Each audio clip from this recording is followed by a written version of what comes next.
আওয়ামী লীগের জনগণ দেখেছে, বিএনপিও দেখেছে, নতুন দুটো দল এনসিপি আর মুখে জামার দুটো দল দেখেননি।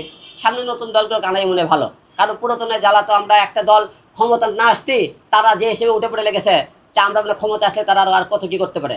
তাই আমরা অবশ্যই থাকবো, দেশের জনগণ চোখ মুখ খুলে গেছে, দেশের জনগণ এখন ভালো মন্দ বোঝা শিখছে এবং এবার বলে জনগণ মন খুলে ভোট কেন্দ্রে ভোট দিতে যেতে পারবে।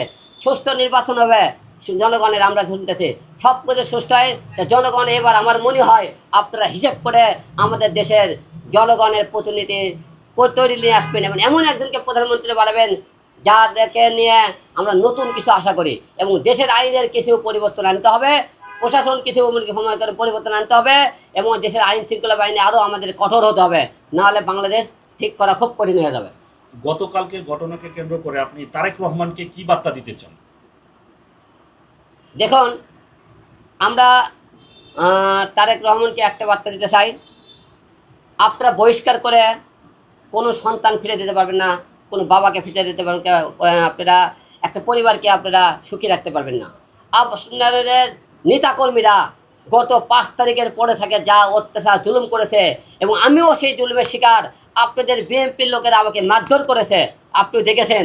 যখন আওয়ামী লীগ সরকার ক্ষমতা ছিল, হিরো আলম কিন্তু আওয়ামী লীগের বিরুদ্ধে প্রতিবাদ করতে ভয় করেনি, কথাবার্তা করে। কিন্তু আমি হিরো আলম, আপনারা 5 তারিখের পরে আপনাকে বিএনপির লোক আমাকে প্রকাশ্যে আদালতে কিন্তু মারধর করেছে, আমি বিচার পাইনি।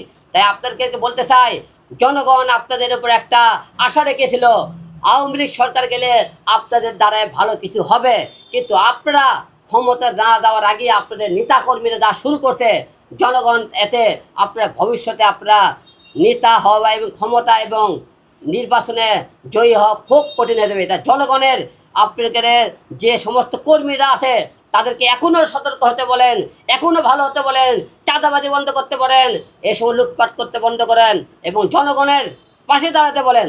তাহলে দেখবেন একদিন বাংলাদেশের মানুষ আপনাদেরকে নিয়ে যে আশা করেছিল, যে মনে স্বপ্ন দেখেছিল, সেই স্বপ্ন বাস্তবায়ন আপনাদের হবে।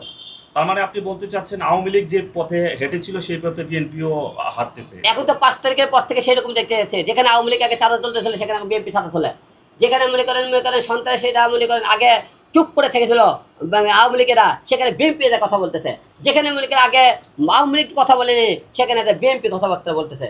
এখন এইরকম তো মায়ক দেখেছে সমস্ত প্রমাণ। আমাকে অনেকে লোক হয়তো আওয়ামী লীগের দালাল হলে দালাল হতে পারি, কথা নাই, তোদের কোনো ব্যক্তিগত বিষয়, কে কী বলি সেটা হিরো আলমের কোনো সমস্যা নাই। কিন্তু হিরো আলমের যখন মারধর করছিল তখন তো এই দালালটা কই গেছিলি, চুপচাপ ছিলি কেন? কয় না কিন্তু মারলো আমারে। যে মানুষের কথা কোনো কাম দিয়ে লাভ নাই, আমার কথা হলে সত্য জয় অল টাইম, সত্য জয় হবে।